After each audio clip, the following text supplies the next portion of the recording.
நாலடியார் பாடல் எண் 10 முதலாவது அதிகாரமாகிய செல்வம் நிலையாமை என்ற அதிகாரத்தின் இறுதிப் பாடல்.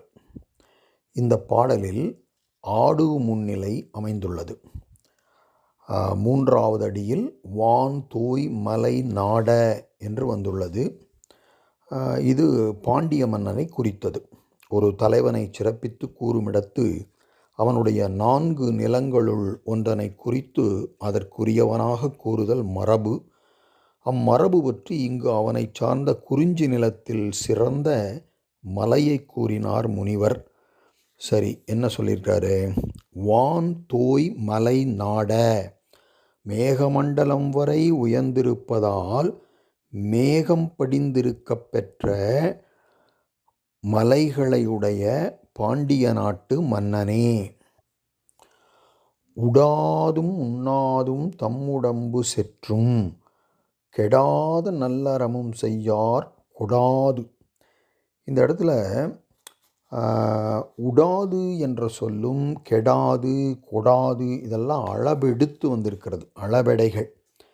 இது என்ன சொல்கிறது, செய்யுள் ஓசை நிறைக்க வந்தவை. அதனால் இது அளபு தொடை.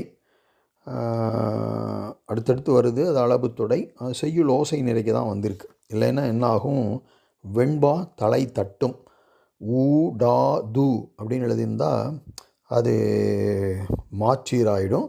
அடுத்தது உண்ணாதுன்னு எழுத முடியாது.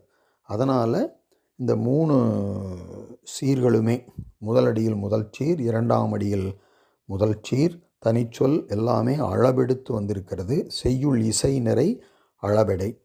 சரி, என்னது உடாதும் அப்படின்னா நல்ல ஆடைகளை உடுக்காமலும், உண்ணாதும் என்றால் உயர்ந்த உணவுகளை உண்ணாமலும், தம் உடம்பு செற்றும், அதாவது நம்ம உடம்பு அழிஞ்சு போனால் கூட அழியாதது ஒன்று இருக்குது.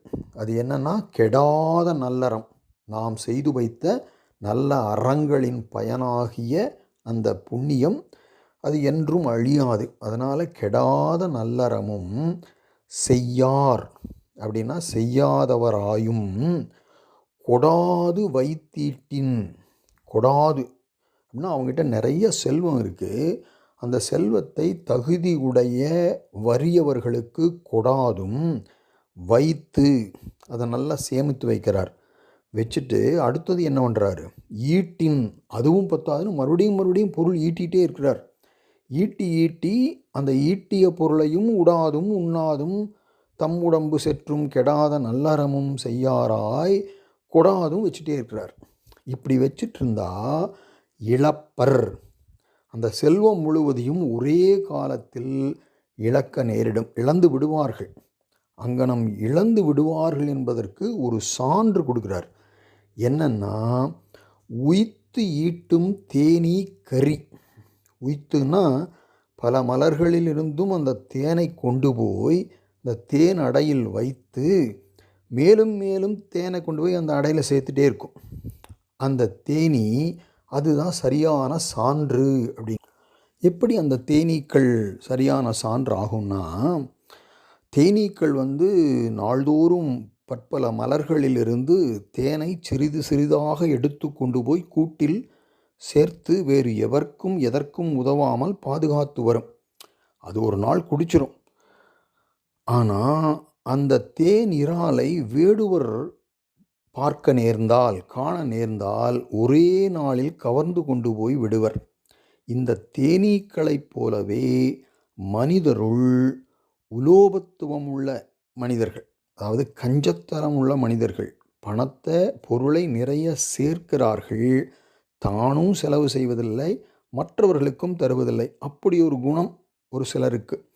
அப்படி பொருள் செலவாகிவிடும் என்னும் கருத்தினால் நல்ல உணவு அதை உண்ணாமலும் வேறு அறங்களை செய்யாமலும் சேர்த்து வைத்திருப்பவர்கள், அவர்கள் ஈட்டிய அந்த பொருளை அபகரித்தற்கே தோன்றிய திருடர்கள், அந்த வேடுவர் போல அவங்க தீயோர் அதை பார்த்துட்டே இருப்பாங்க.